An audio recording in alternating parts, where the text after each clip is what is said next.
Hello guys, in this video I'll show you how you can find a specific text or sentence in Safari browser on your iPhone. To do this, open your Safari browser, then open a web page where you want to find specific text. Tap on web page address, clear it, and type the text that you want to find on that web page. Underneath on this page, tap on Find. You can use arrow keys to move to the next or previous keyword.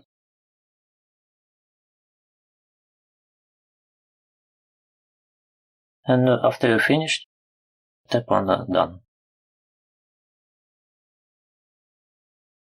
That's how we can find a specific text or sentence in Safari browser on your iPhone. Thank you for watching.